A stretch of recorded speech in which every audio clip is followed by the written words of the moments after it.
Welcome to Hawk Talks, Alumni Career Spotlights, hosted by the Career Development Center and Alumni Relations. My name is Bella Kokoza, and I'm a political science major at SJU, graduating this May. I am also the Human Resource Intern at the Career Development Center, and I will be moderating today's session. Throughout this series, we've invited alumni to join us for conversations about their careers in order to give you insight into different career paths, industries, and to get advice on how to enter and thrive in these fields. These sessions will be recorded. Our guest today is Stephanie Scalice. Welcome, Stephanie. Stephanie is a double graduate. Stephanie is a double graduate from SJU with an undergraduate degree in psychology and a graduate degree in experimental psychology. Stephanie currently serves as the manager of consumer research at PVH Corp. Prior to this experience, Stephanie worked in consumer insights for Macy's and in marketing research for GFK. We are so excited to welcome Stephanie back to Hawk Hill and to hear her story. I have a list of 10 questions I will be asking you today, followed by 10 to 15 minutes of Q&A from our listeners. Audience, please feel free to write your questions in the chat box that will be shared with our guests during the Q&A session of this session. Awesome. So excited to be spending my lunch with fellow Hawks.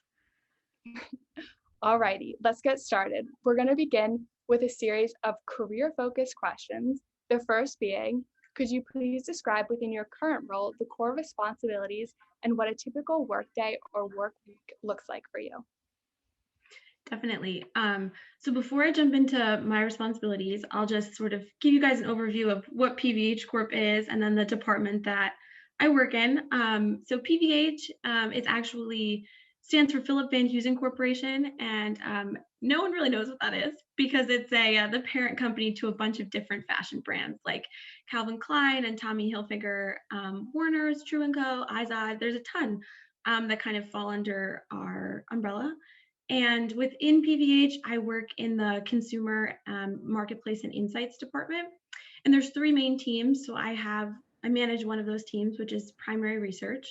So our team does pretty much all of the primary research for Calvin Klein around the globe, and then for our heritage brands in North America. So my main responsibility is being able to talk directly to our consumers, and we do that in a variety of different ways. So, we might survey them, we might, have them come in for an interview, a focus group, shop-alongs, which is like my favorite part.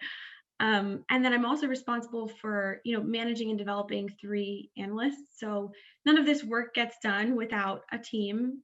So I'm very lucky to have, 3 women working for me and kind of helping make our insights great for the business.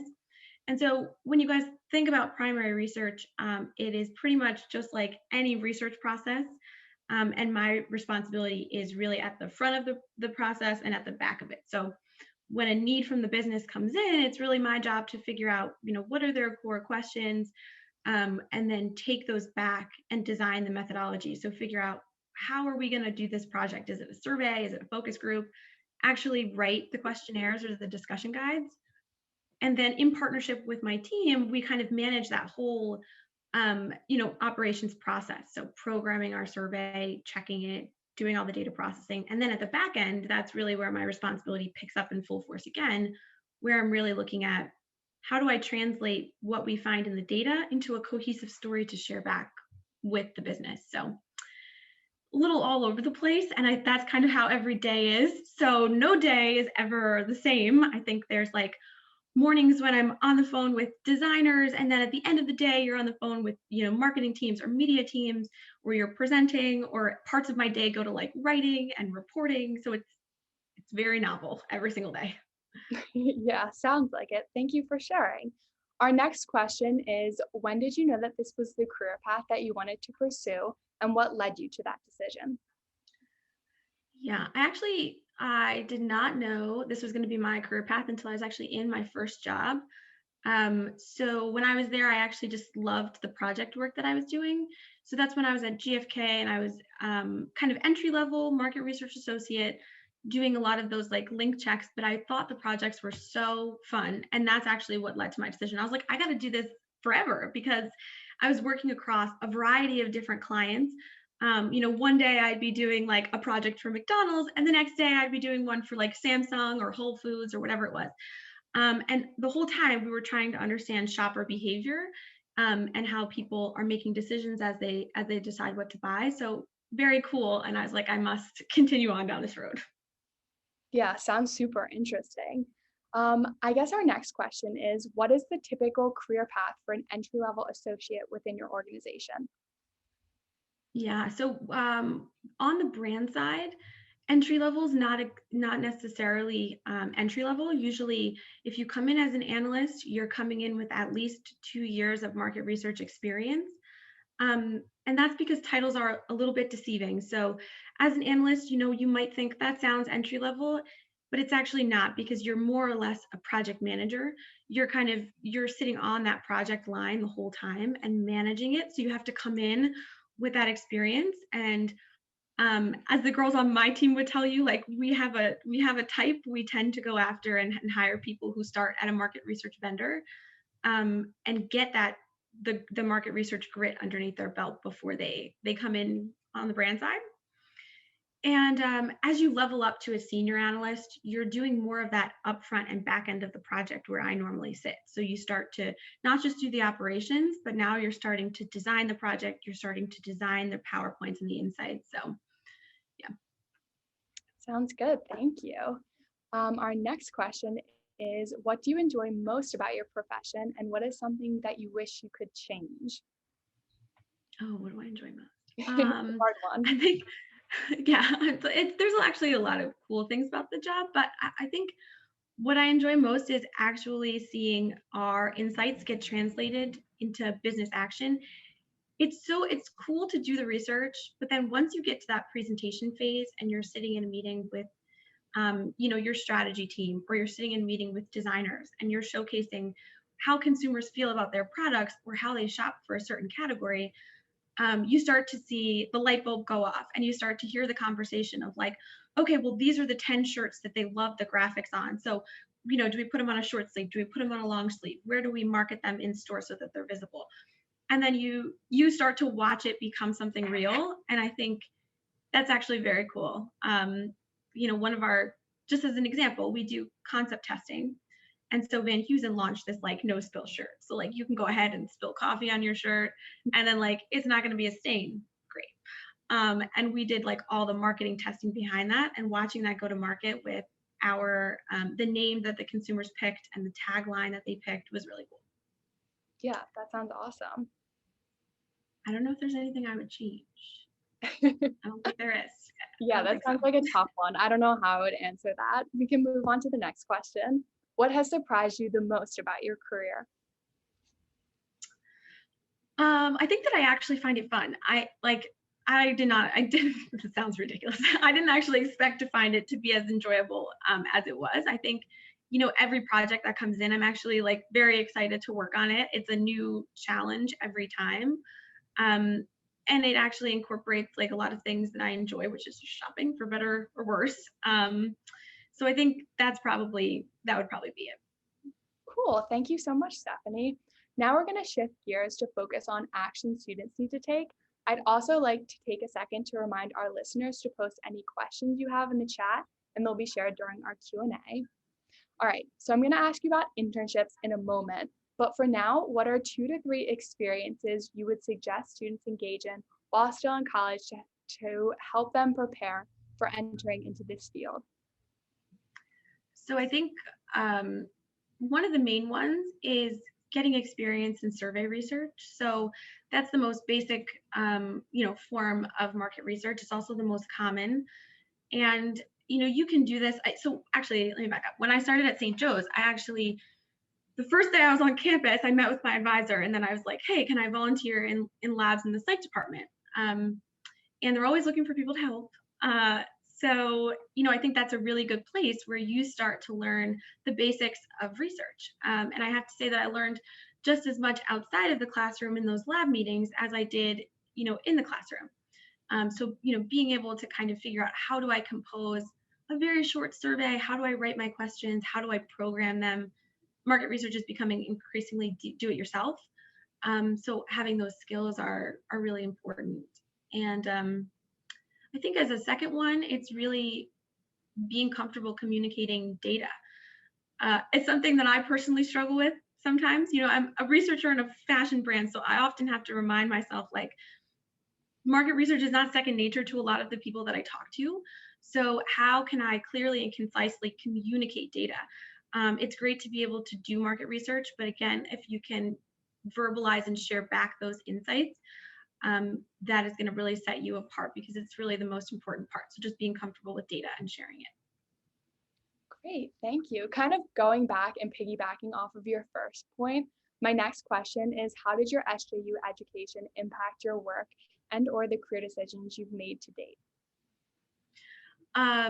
So actually, I think I pull from a lot of stuff that I learned in school.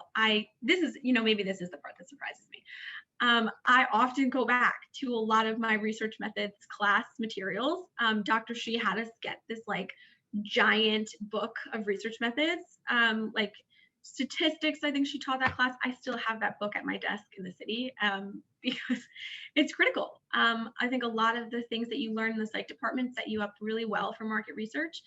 I don't know if Dr. Garrigan still teaches cognitive psych, but shout out to that class, because I go back to understanding how people think, and rationalize and read questions very often. So that has really been a piece that has helped. And when we come to career decisions, I think the nice thing is, going to a Jesuit university, you get exposed to Jesuit spirituality. And on my way out of church, I think one day I got like this prayer card. It was like a Pedro Arrupe like quote or prayer, I think.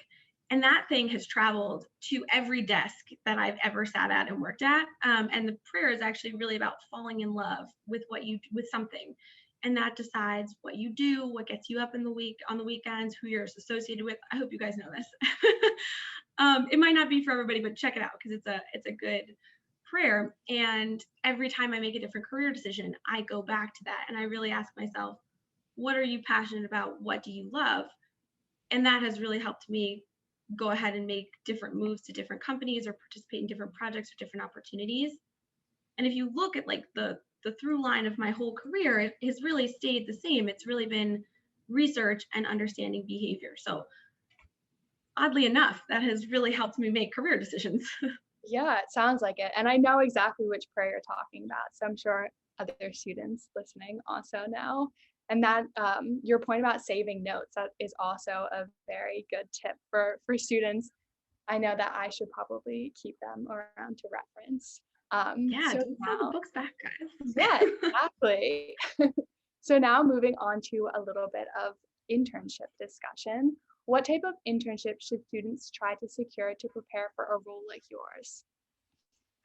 I would say if you can look for an internship program at like one of your bigger market research vendors, like I started at GFK, but Ipsos, Nielsen, IRI, NPD, all of those are great market research companies.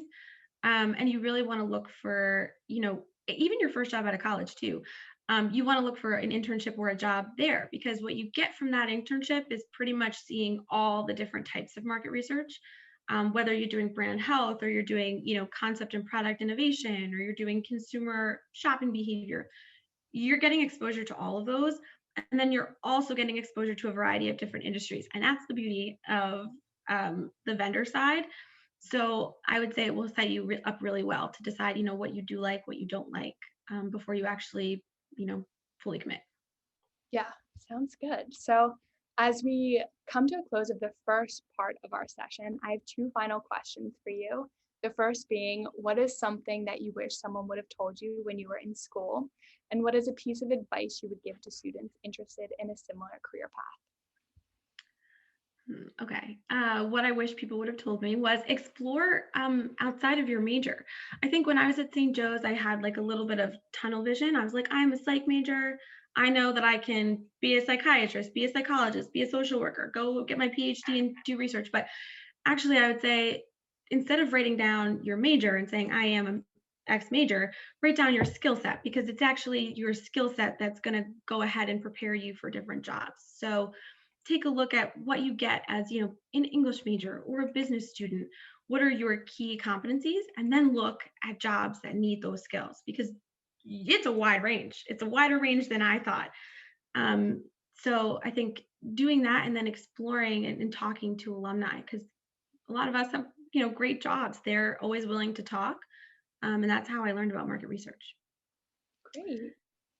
And I guess advice for our field, I think this is more long term. So if to be a great market researcher, it's I think it's a little bit more than just doing market research. So I always challenge my associates to like ask why. Like, why are we doing this project? Why does the business need it? What are they going to do with it? Asking and understanding why separates you, I think, from being a doer to now becoming a problem solver. A lot of people do really great at doing the market research, but once you take that step and you start to ask why, I think you become a lot more valuable. Yeah, for sure. Thank you so much for sharing, Stephanie. Now we're going to transition into the Q&A portion of this session. My colleague Christine Falcone from the Career Development Center is going to address the questions that students have entered into the chat box, which I don't think students have entered any. So please share your questions. I can get started. I actually have a question for you, Stephanie. It sounds like you're super busy. So with being so busy, what does your work and life balance look like? And what do you like to do when you're not working?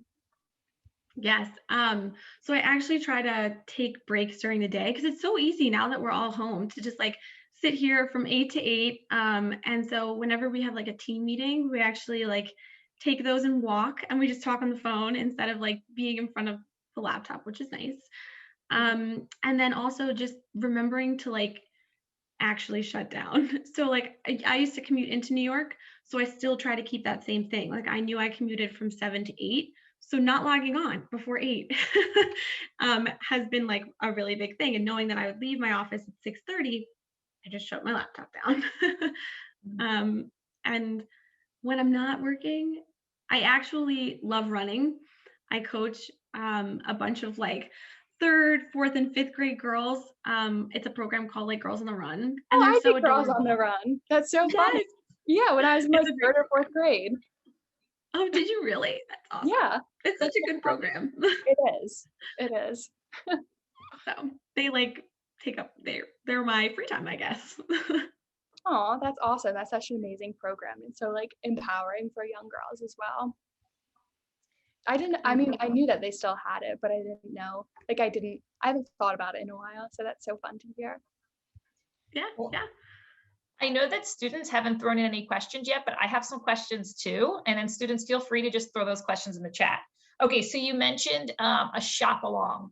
Tell us what a shop along is, because it seemed like that was fun for you and you could tell that you have an interest in shopping. So like, what's a shop along? Oh, yeah. Okay. So we do these things called consumer decision journeys. So when people, it starts with like that idea that you need a new item, right? So we did it for dress shirts. And we're like, when you get the idea that you need a dress shirt, we want to understand your shopping process. So as a qualitative method, you actually go shopping with people. And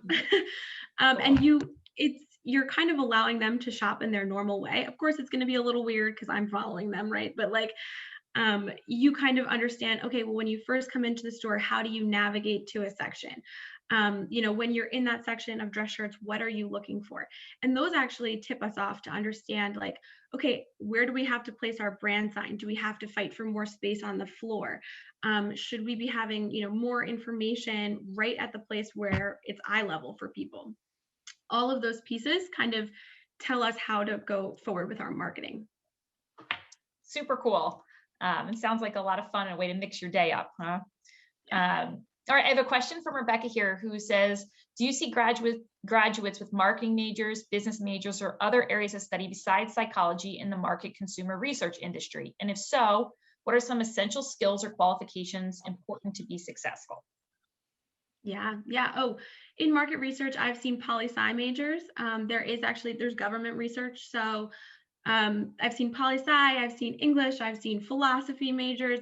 It's really a melting pot of majors, especially when I was at GFK. I mean, I think my best friend there was actually an English major. So it's really everyone. And the skill sets that you really need to have is to really be able to write well, to sort of be able to formulate those questions so that, everybody can clearly understand them, but also to think it's also a lot of soft skills. So like, yes, attention to detail matters, but also having that consumer at the forefront of your mind. So understanding how they behave, which is why psychology was so nice to have as a background, was a key skill. And then being comfortable with data is another key skill. So I mentioned communicating data, but also, do you have any level of comfort running your own data or interpreting that data? So like a very simple stats class would set you up well for an entry level role. Well, something I was thinking about as you were talking was, and I know this might bring you back a little bit, but thinking about your first job search. So you were finishing up that graduate degree and you're looking for a job. And I know you sort of feel like that first role kind of was a good fit for you to figure out the next stuff. But what was your job search like? What types of roles were you applying for? What were the snags that you hit? Talk about that a little bit. Yeah, that was a really interesting experience. So I was applying for everything. I was like really set on, I thought like, because I was in clinical psych, it would make sense to go into like clinical research trials. I was like, makes sense. Pharmaceutical companies is perfect. Definitely like a natural fit. It was so hard. It was so hard to get an interview or to get noticed because you have to have certain certifications for clinical trials. I didn't have the background for it. And I felt like I was always hitting that roadblock. So I was applying for those jobs. I was also applying for your research assistantships at, universities. So when I was an undergrad, I worked at Penn and I had the option to kind of continue on down that path in a different department, but I wasn't so sure if that was right for me. So I was still exploring that as another option.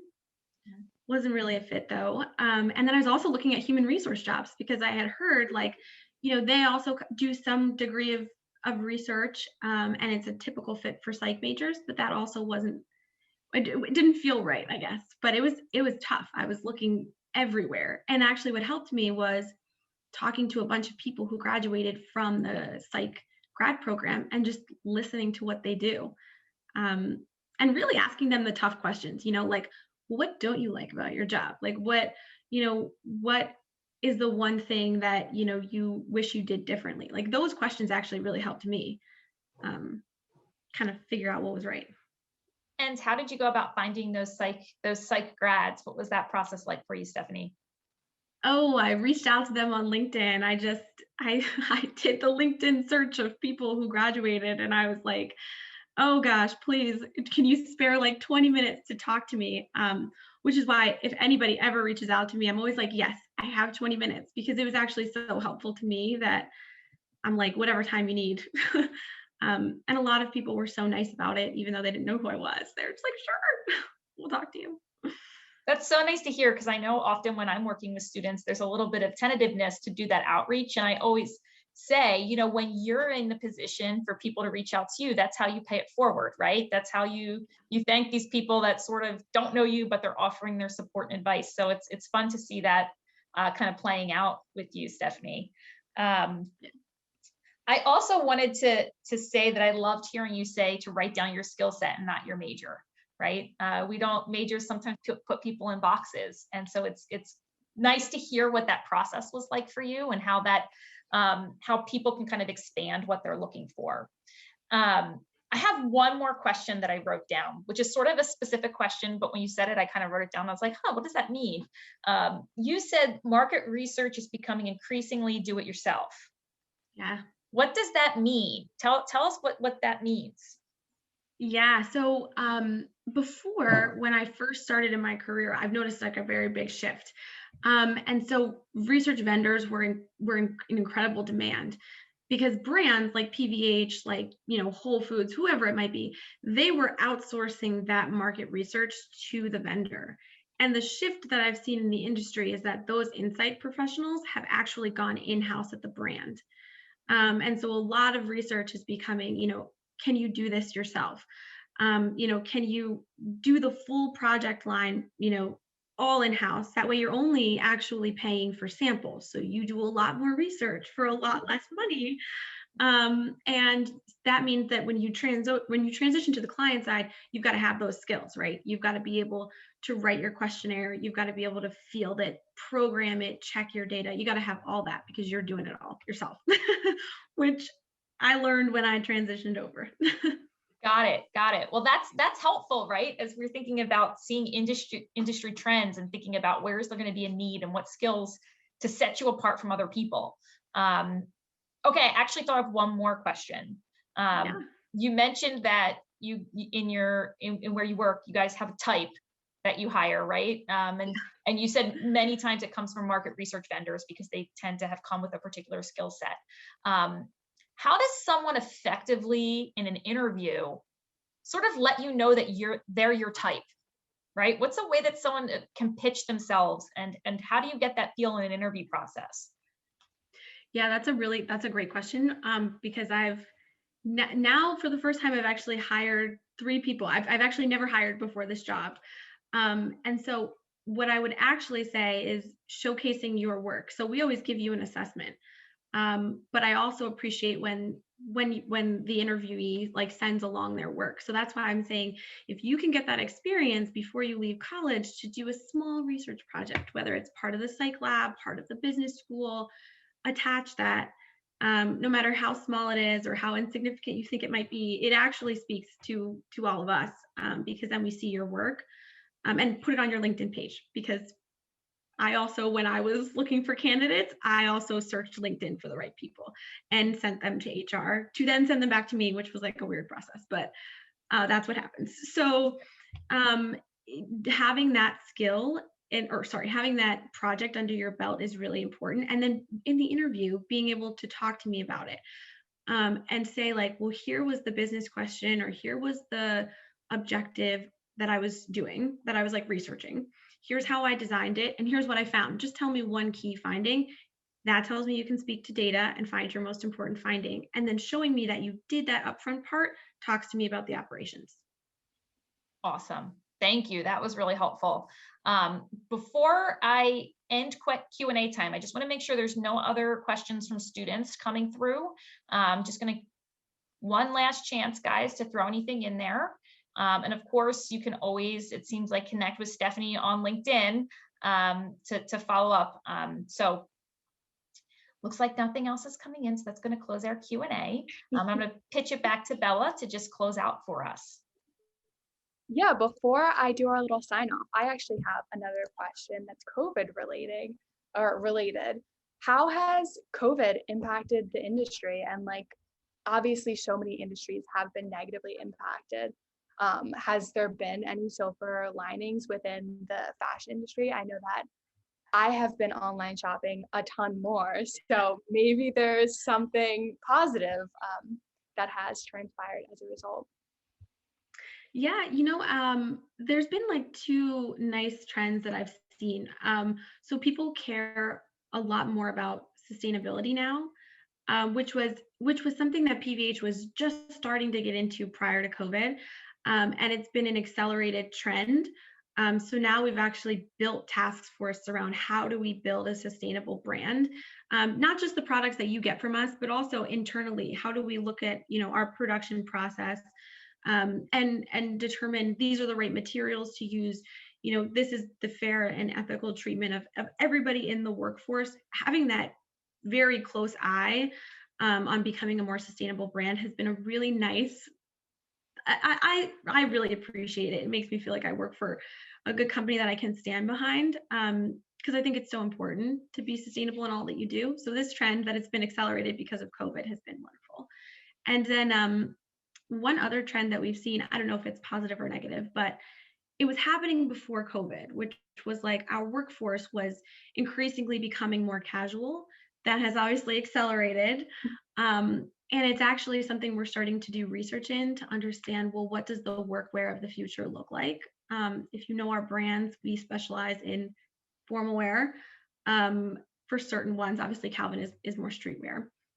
But that has been a trend that we're sort of following as a result of COVID, which I'm actually excited about, because now we're focused on designing for the needs of the future and for our customer. And the customer and their feedback is actually playing a really big role in how we design comfortable apparel and what comfort means to people now. So Yeah, cool. that all sounds very cool. Thank you for sharing. All right, if nobody has any other questions, I guess we will conclude this session. Everyone, please join me in thanking Stephanie for joining us today and for providing such great insight into her career. Stephanie, we are so grateful for your time and hope to see you back on Hawk Hill soon. Have a great day, everyone.